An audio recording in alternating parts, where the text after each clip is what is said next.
Hello and good afternoon, good people. Welcome to our live show.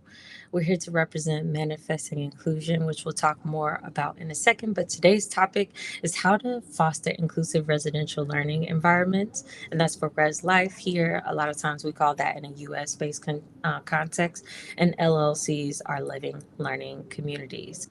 So, before we welcome our wonderful guests that we have here today, I do want to take the time to go over our show and a little bit of house rules.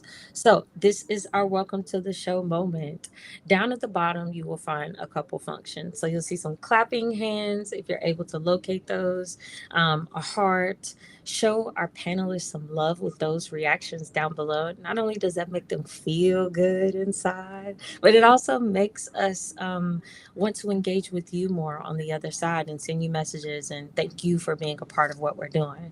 Next, you will see a arrow, and that is the share button. We would absolutely love and send you a virtual cookie and hug if you shared this conversation. Not to only show people that you're engaging in professional development, but to also get this message out there.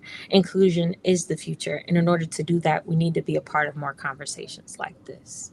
So, as we get into the show, good people. Oh, last but not least, down in the comment section, if you have a question, please drop your comments. If you want to leave a comment about a particular thing that's happening in your work or personal environment, be sure to drop that below. We simply ask that you use a little anonymousness, so that we're respecting everyone who's involved or could be a part of this conversation. So let's get into our show intro. My name is Lee Miles, and I am one half of the Manifesting Inclusion co-founding team. I am from Winston-Salem, and I love the work that I do. I use she and they pronouns, and I work as the Associate Director of Inclusive Excellence at Wake Forest University, and I love my job. I'll pass it over to Dr. G. Thank you so much. My name is Laura Gonzalez, and I'm the other half of the Manifesting Inclusion team. My pronouns are she and her, and I'm an educational advocate for immigrant and refugee youth and their educational experiences. I am super excited to be here today to learn from our two wonderful panelists and to share some space and time with you all who are in the audience today. We really hope that you will continue to follow Manifesting Inclusion as we have these great speaker series almost every week. And we have lots of other things going on, including a book project that we're working on, including some in-person presentations. So we really hope that you'll consider just becoming part of this community. I think community is one of the things that sustains us through hard times. And so I'm really glad that you're here, and I hope that you'll continue to be with us. So now I'd like for us to meet the wonderful and talented folks who have opted to spend this time with us today. And I'm going to throw it over to Ashley to introduce herself first. Hi, everybody. My name is Ashley Owens. I am definitely thrilled to be here today among some of these wonderful people. I am currently working at American University, where I provide leadership and some vision to our academic LLCs. I currently am overseeing 3 of them where I'm at.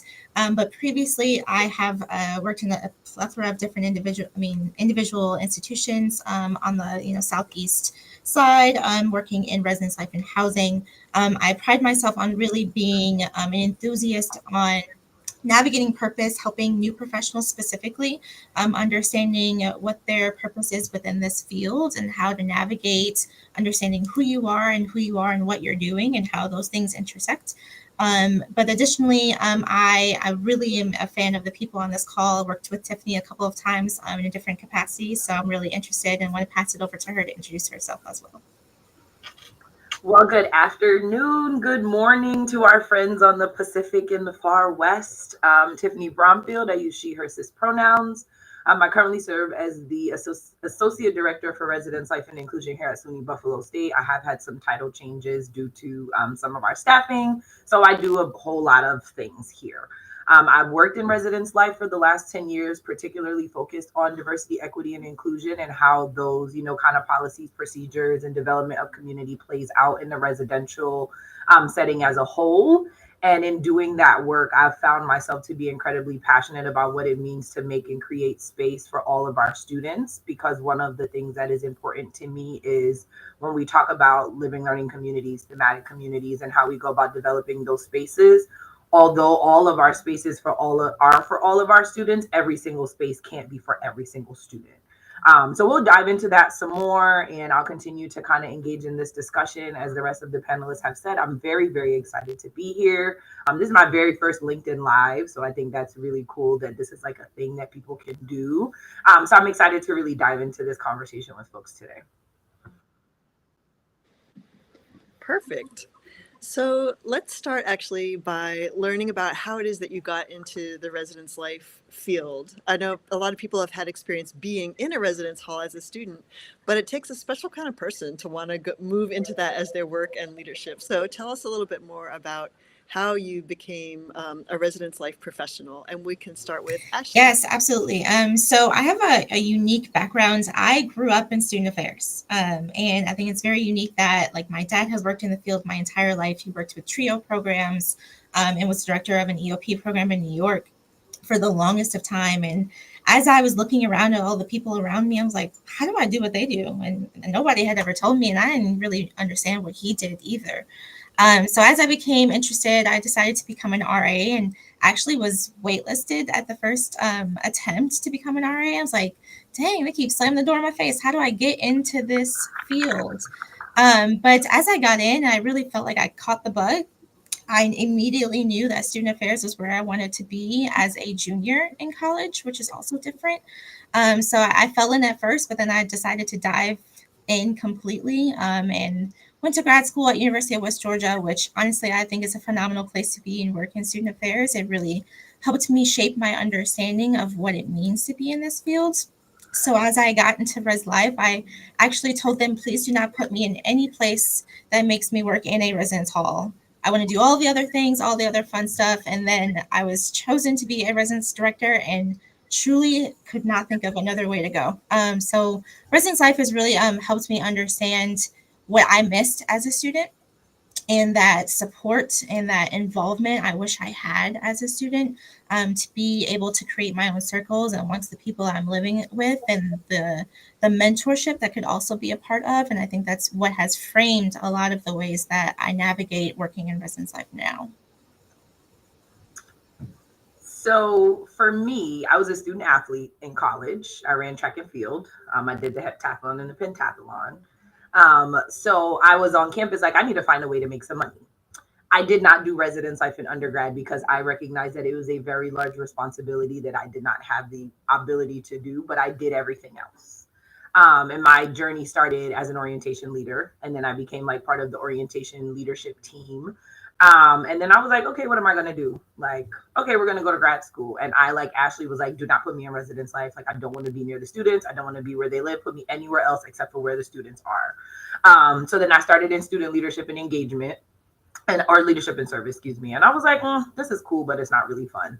And I actually left graduate school halfway through, and I got my first job at Winston-Salem State University in Winston-Salem, North Carolina, which is a mid-sized HBCU. Go Rams.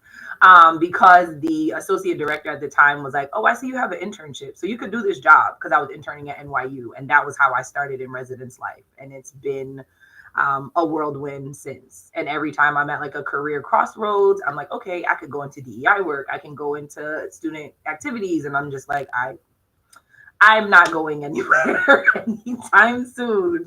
But it's been a really great experience because I do enjoy a lot of the mentorship aspect that comes with not just working with undergraduate students, but also working with grad students and entry-level professionals. I've been very fortunate to typically work at campuses with a high population of Black and Brown students, whether that's on campus or in staff, or just collectively in the city. Like, I typically try to be in bigger places, but I couldn't really imagine myself doing anything else. So here we are. I really resonate with the both of y'all. So, also coming from Res Life, I was an RA, I was a summer conference assistant. Then I went on and did the AKUOI internship, and then worked at UNCG and NCC on some couple other places. And something that's unique to Res Life is this living learning community. So, as a preface for those who might not be a part of higher education or might still be studying about the history, the original motto of higher education was how do we get people to become apprentices, Mhm. and then go through this learning model on campus. Then that developed to students living on campus, and then that developed into okay, they're living on campus. Now, what are they doing when they're not at class? And then, how do we make the university have higher retention levels by them living in particular places together?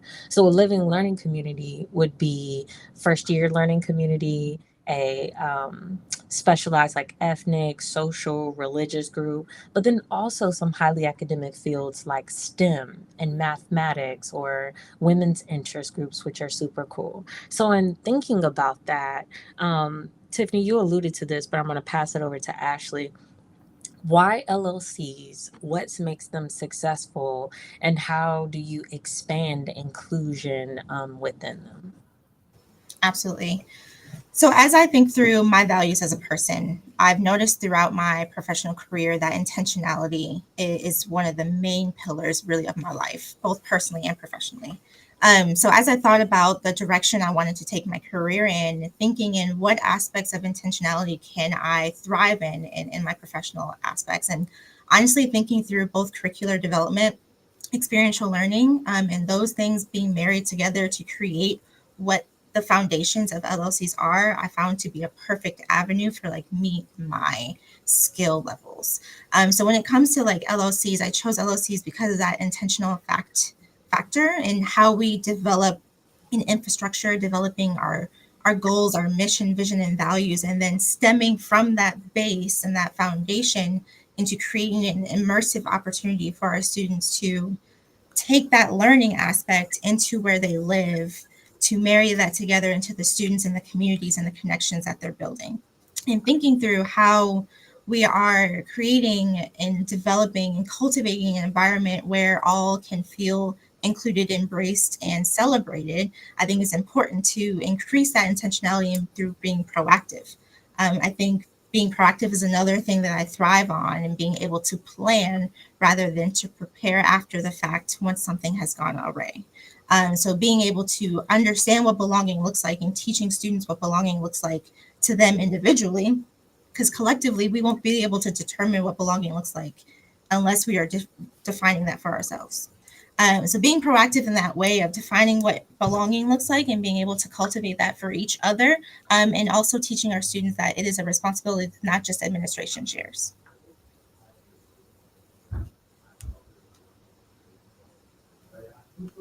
So I think the biggest thing that I have learned, because I'm in the process now at my current institution of reestablishing what our residents engagement model, what our living learning communities look like, who do we serve, how do we serve them, is really taking a temperature check of what our student population, who our student population is, and what are the things that they need.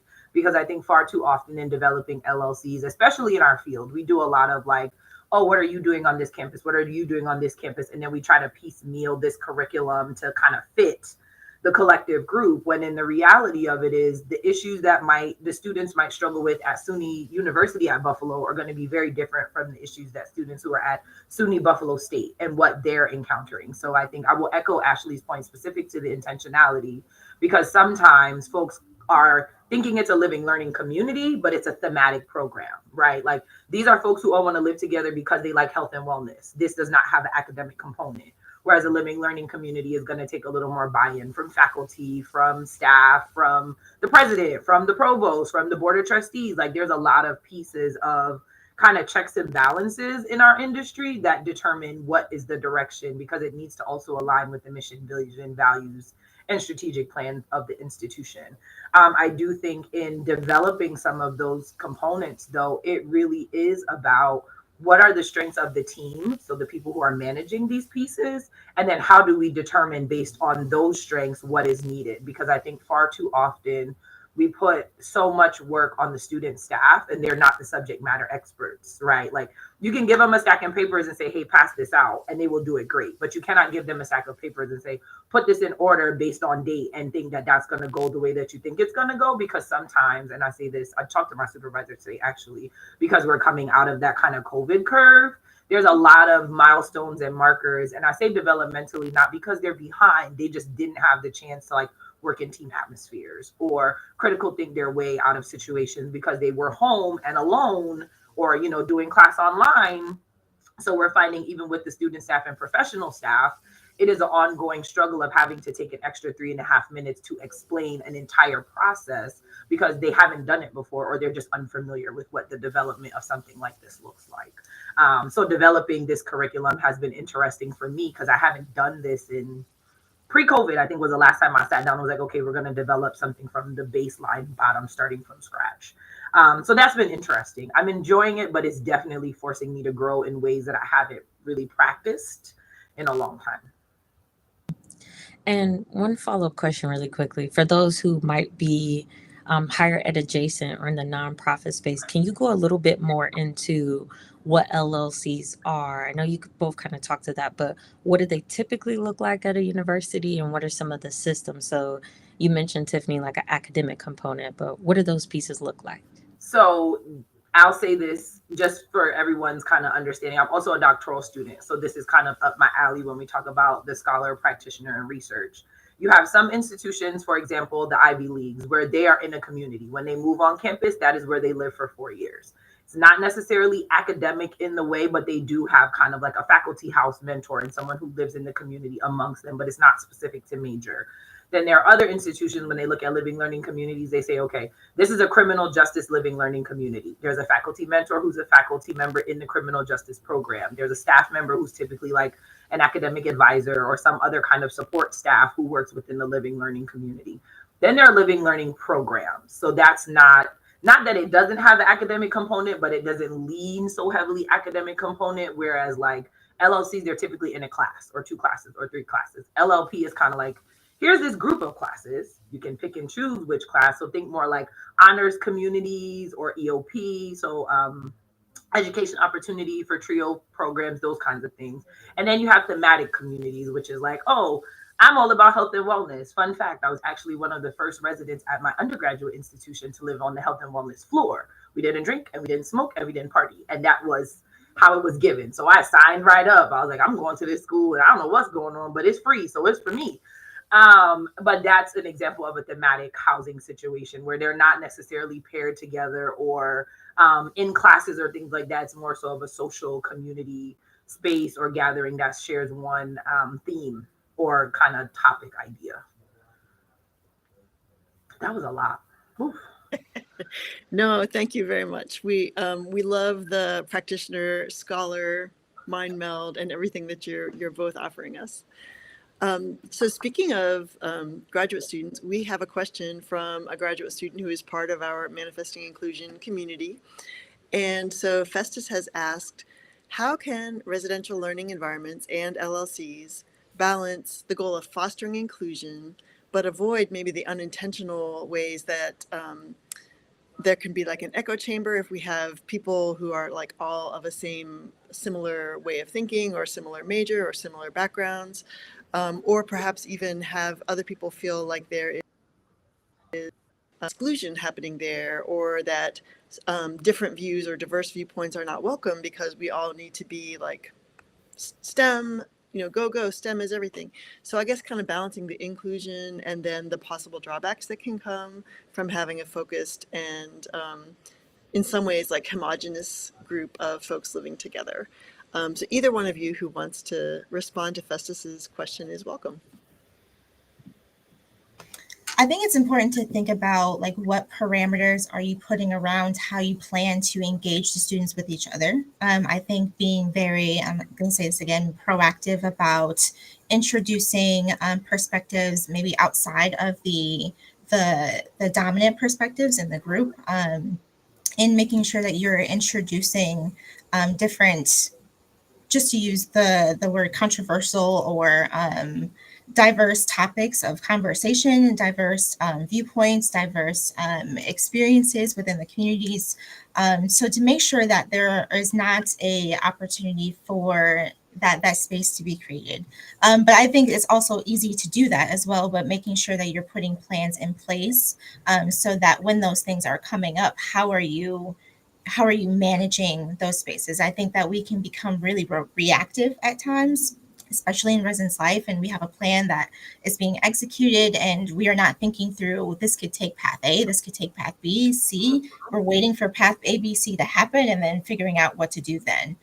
So I think it's really important to be thinking through that. But I think a lot of times it's really important. I think a lot of aspects of the programs we're talking about have a lot of student input in the beginning and in the planning, and that's something I really feel that my one of the programs that I have here, getting students involved into the planning in the beginning, but not, as Tiffany mentioned earlier, making sure that they are not the sole responsibility of what it means to fulfill our learning outcomes, but including them in the conversation so you have that input. And we do a lot of including alumni into our conversations, so students that have been products of our programs before, so that we know the experiences and that we're being intentional about being better as we are moving off of the experiences from the past and learning from that and moving forward. I You want will to add? just share Yeah, one small piece is I think we as practitioners have to always be mindful about how we program. Because I think one of the things that ends up happening a lot of the time in these particular instances, and I say this specific to the echo chamber idea of kind of this one perspective taking over, is a lot of our methods of delivery are ableist in nature. So like if it's like we're always having a physical program and assume that everyone has the physical ability to be able to attend a program. So I think that's one of the pieces is figuring out how to be inclusive in our program offering so that it's accessible to all folks. And then in some cases, you have the opportunity to kind of lean on what I like to call your more veteran students or your more veteran student leaders. Like, hey, I'm having this program. Could you get some people to come through? There'll be pizza, whatever, whatever. But we really want to make sure that it's like well attended and things are mixed in and all that kind of stuff. But I do think it would be remiss to have this discussion and not talk about accessibility, because one of the things that happens so often in just industries, right? This is not specific to residence life. This is nonprofit. This is corporate. This is hospitals, is we lean a lot on ableist ideas. And then the disability, folks who have disabilities or anything that's out of what we consider to be the norm are kind of end up being an outlier.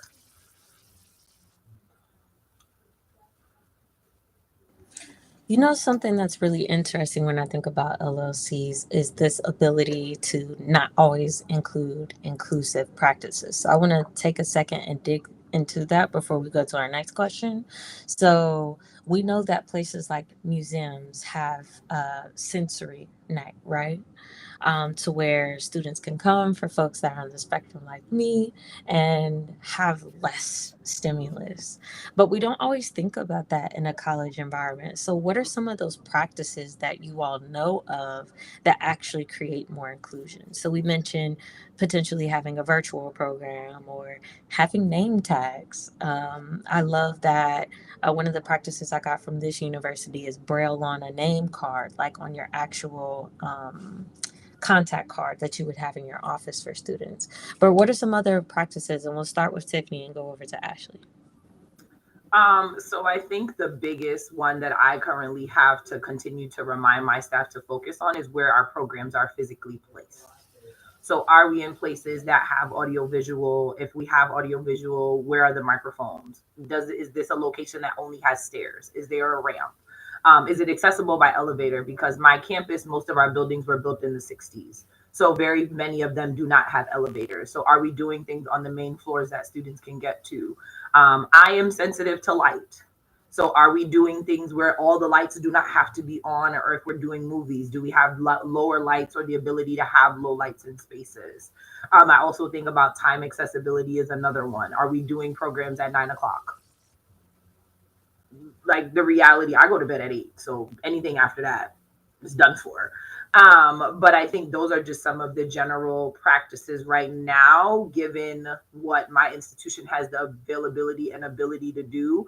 But one of the big things that I was a big proponent of is putting pronouns on folks' name tags. And at this point, it stands Residence Life is the only department on campus with our pronouns on our name tags. That hasn't happened anywhere else on campus. But I also chair the drag show and do a whole bunch of other things. So like that's just me and kind of my passion area of things that I enjoy doing. But I do also understand that as someone who's cisgender, sometimes that can be taken as interloping into a space, right? So then I have to kind of temper myself as like I can only shout this from the rooftop so much before it turns into I am muting voices that really should be encouraged to be at the table or at the forefront of some of these initiatives. And I think to add, I know that a lot of our programming sometimes revolves around what brings the students out, and a lot of times that's food, right? So I think it's being really mindful, and I think that I will say that I have the privilege of being in downtown DC, where there are a lot of food places that have a lot of inclusive opportunities for different food variations. So I have access to make sure that at my programs, I am able to offer folks for who are vegan, who are gluten free, those options for them to feel like I can come out to a program and feel like I can be able to engage in the way that the program is set up to be. So I think it's those offerings that are really helpful for our students to feel included to a place where food is a lot of the reason why a lot of our students come out to programming. So I think that's really important to understand. But I think it's like asking that question: is there a barrier to one of my students being able to feel like they can come and be engaged in this conversation, this program, this event, etc. Tiffany, you talked a lot about a lot of different opportunities. I think also thinking through visually, like, am I able to engage in the video? Is there, live transcriptions? Am I offering the recording at another time? How is the individual going to also intake information? Am I only providing handouts? Am I engaging our students in a lot of different opportunities? Am I providing them a space to also tell me in advance that I need XYZ for this event too? So I think that is a way for you in the beginning to be proactive with learning who your students are and what they need. So as you're planning throughout the semester, you can again be proactive and intentional about the way that you are planning for those students. So let's talk for a minute about how institutions can put resources behind and really support the success of inclusive LLCs or residential communities. So in what ways have you seen, or in what ways would you suggest that institutions really help to reinforce and make the work that you all are doing in these spaces possible? And again, either one of you who wishes to start can start. I think we can talk about money easily a lot when thinking about resources, but I think a lot about people. Um, there, I have a really great team, and I'm grateful for them every day because they have been trained well. They have been invested in well to understand what it means to do this work, and also invested in the aspect of being able to go and find out what it means to do this work. So being able to go and benchmark, being able to go to a conference and present on what it means, or go to a conference and learn about what other schools are doing in this work. So I think when it comes to investing in personnel, making sure that they also feel like they belong in this space, because it's hard to cultivate an environment for students to belong when you don't belong to the environment that you are cultivating. So I think that's really important to make sure that in the atmosphere, that the workplace that they're working in, that they have a sense of belonging, that we are fostering the same things we are fostering for our students in that space. But investing in them to invest in themselves, into learning about the work, learning about themselves and the work, and doing the work to learn about themselves as well, to make sure that they are fostering those environments for others too. So I think heavily investing in personnel is a very important aspect of this too. I think the biggest thing that I have noticed is how far up the chain things go hierarchically and how aware they are of the impact of the things. I think the biggest resource and investment any institution, industry, field can make is to at least have a foundational understanding of their areas and the things that are happening. And I'll say that specific to residence life because most of the work that we do on a day to day outside of like our academic and the things that like the provost wants to know about is the putting out of fires and the kind of student behavior things and how we support just not just the students, the staff, but also like our facilities, for example. Like those are things that are important. And far too often when we talk about what resources mean, folks are focused on the money aspect and they forget all of the other things. It's like, okay, this building hasn't had a bathroom update in 25 years. We just spent $1 million on updating the library. Cool. But our students are taking showers in the bathroom and it's a shower curtain and the shower curtain's hanging off. So I think it is truly about when we discuss resources, what does that mean holistically outside of where we spend our money, but also cyclically, what are the things that we need to do to maintain our operations on a day-to-day, year-to-year, month-to-month basis. I also think when we talk about those kinds of resources, it is making sure that everyone has what they need to do their jobs. And that could be as simple as getting someone who needs a keyboard that's not wired. Like you can get a wireless keyboard, a wireless mouse for $40 at Walmart. Like that's not going to be a huge expense. But the amount of times that folks who need accommodations have to argue about getting the things that they need in our industry is very challenging. So I will say when we talk about resources, it's just folks having a general understanding of what the needs are of not just the people, but the facilities, the programs, what's happening, the day to day, and making sure that folks feel, to Ashley's point, like they matter, because I think we lean very heavily on belonging, and belonging and mattering are not the same. So I think it is how we engage in that conversation as well. Summing off of that, also that you brought up mattering, and I think this work mattering on all levels is also very important as I think through how collaboration can be a gatekeeper to if your program is successful or not. And in collaborating with different offices, different campus partners and stakeholders, the work has to be valued to be able to storytell, to be able to share the narrative and the impact on retention, on the student experience, the student connection ability. So being able to talk through that on different levels can show how far the work can go and what rooms the work can be speaking in, even if you as the program leader, director, et cetera, are not in those rooms. And I think that our programs have large impacts, but are they receiving that large support at the same time? Yep. I think a lot about my time in Res Life and how sometimes programs were not always funded equitably. So, if we think about orientation programs, for example, those are often the retention measures to get us in the door, right? But then, if you're working at a high Pell Grant type of campus with low socioeconomic status, it might be that September 15th pay deadline. And then you see things like Res Life being impacted. For those that have never worked in higher ed, Res Life is so particular because it's one of the few revenue generating places on campus. And Yep. often our budgets from residential life pay for faculty positions. They pay for security and police on campus. They Yep. pay for the technology that you have to get into all of the doors. However, on the back end, often RAs are given $50 program budgets for the year. That's not enough to get two pizzas in this economy. And Mm-hmm. so inclusion doesn't just show up in this typical way of do we have ADA, but it's also are we inclusive or are we equitable about Yep. budgets? And Mm-hmm. so, plus we have RAs, which are expected to be these super educators and work 20 hours a week, but they're responding to, unfortunately, like Title IX issues or bias and aggression issues at 2 a.m. on a Saturday after homecoming. So all that goes to say, Res Life is this huge operation that's often overlooked at universities. What are some programs that you all do around inclusion that directly impact first year students?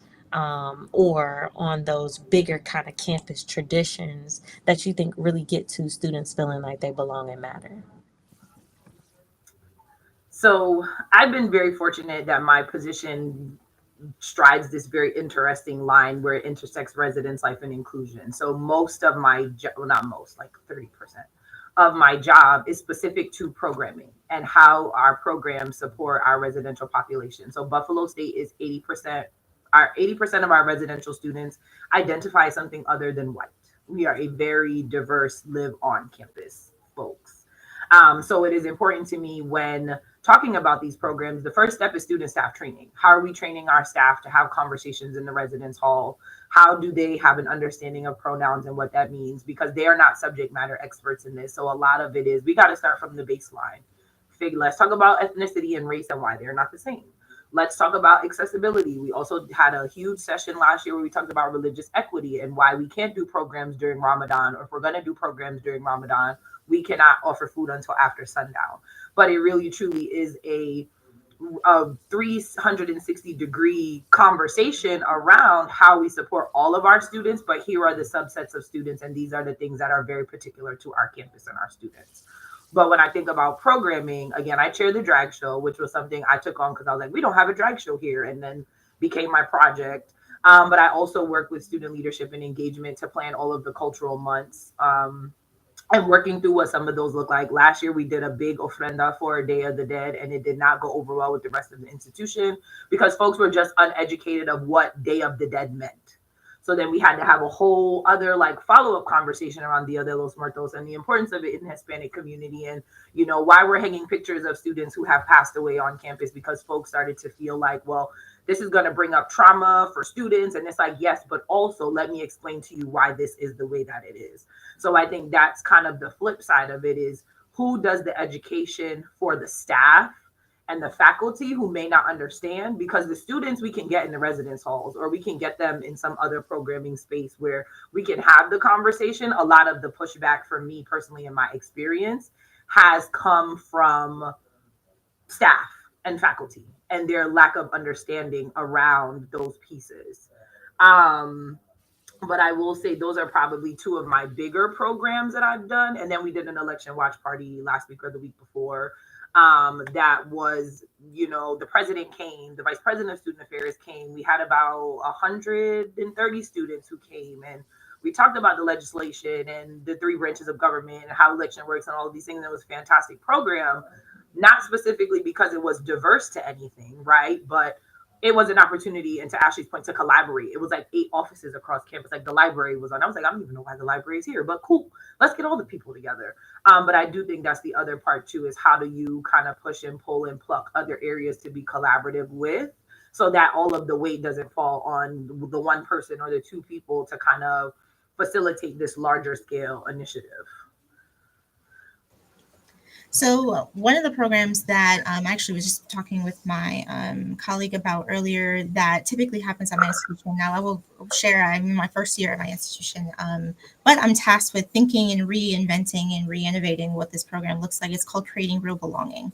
And in its past, it's had variations of sharing narratives from alumni and from students who have graduated from our programs, and our programs are all first year involved programs, about their experiences, about shared narratives, and advice for our students, and thinking about ways.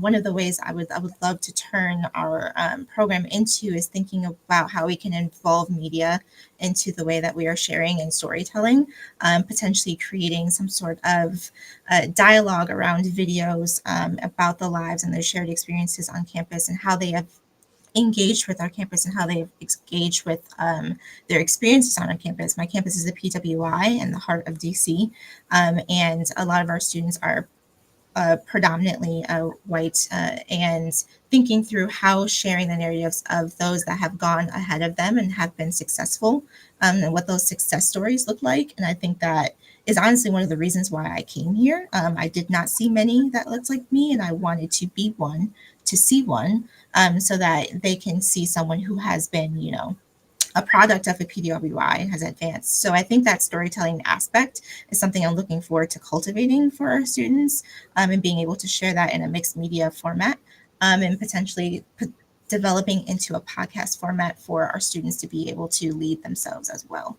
So it's just something that we are looking to build into the spring semester, and hopefully that will be something I can report back and tell you that we have been able to accomplish.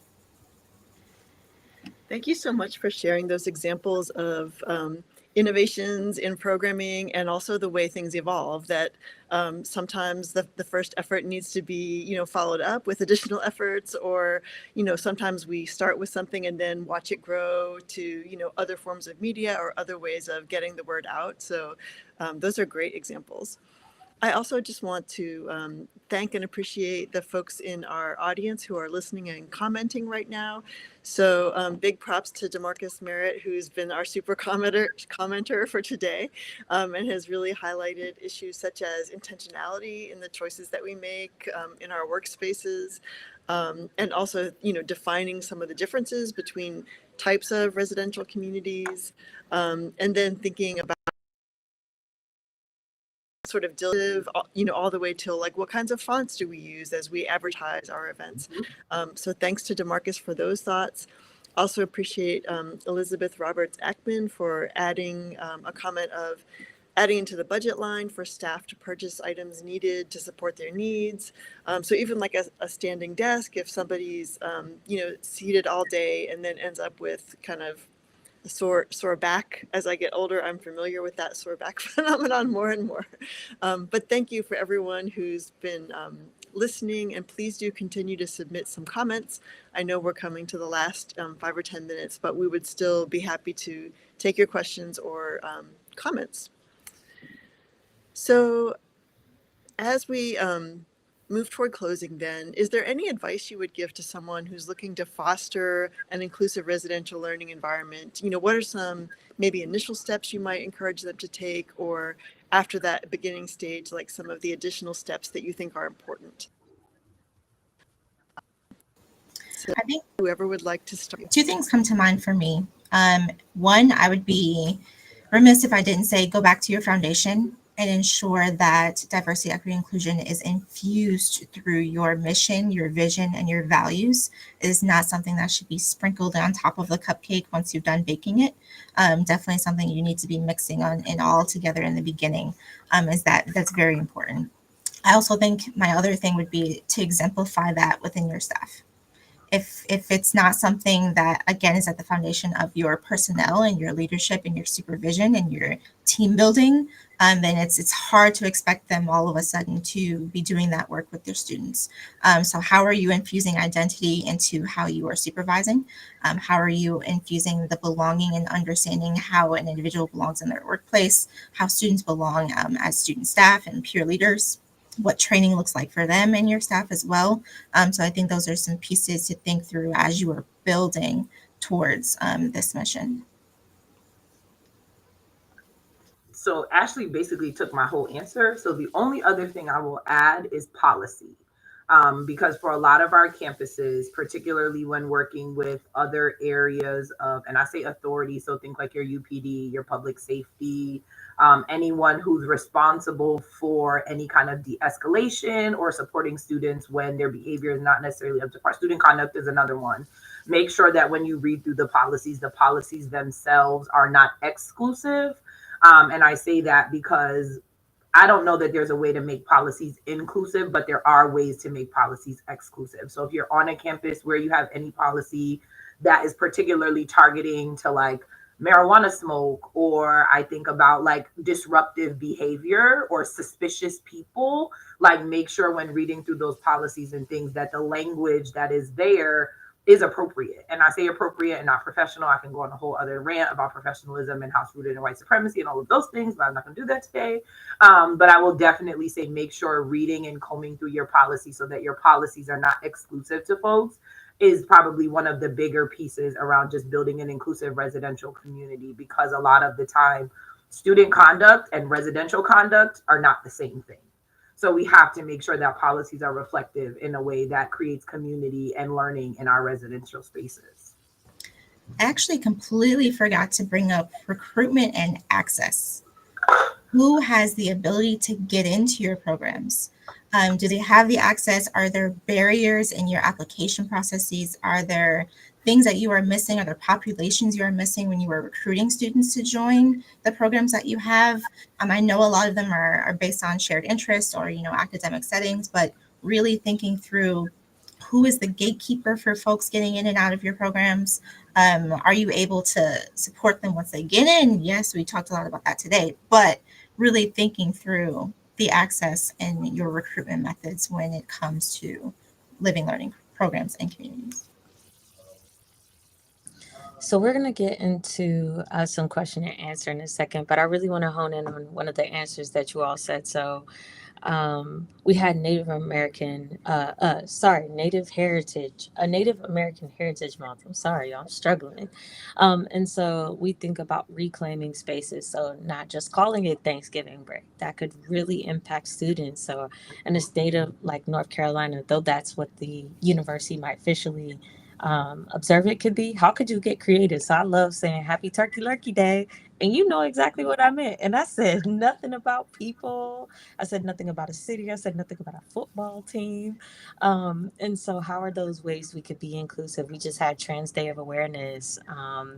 We just have so many observances that simply just putting them on a university calendar can make people feel seen. Yeah. I love that some universities have policies and they'll have days of observance or a personal day in contrast to celebrating like Good Friday, right? Mhm. And so, how do you give all people the ability to take that day off to observe what they need to and not just think, oh, you like me and I'm like you, so you're going to do what I do? That doesn't always work. So, in honor of the many heritage moms, unfortunately, we've got some war happening in life. Some people might have been impacted by the election or a personal loss in their family or just having a bad rainy day. We want to take some time and take a moment of silence, and then we'll get to some question and answer from our audience.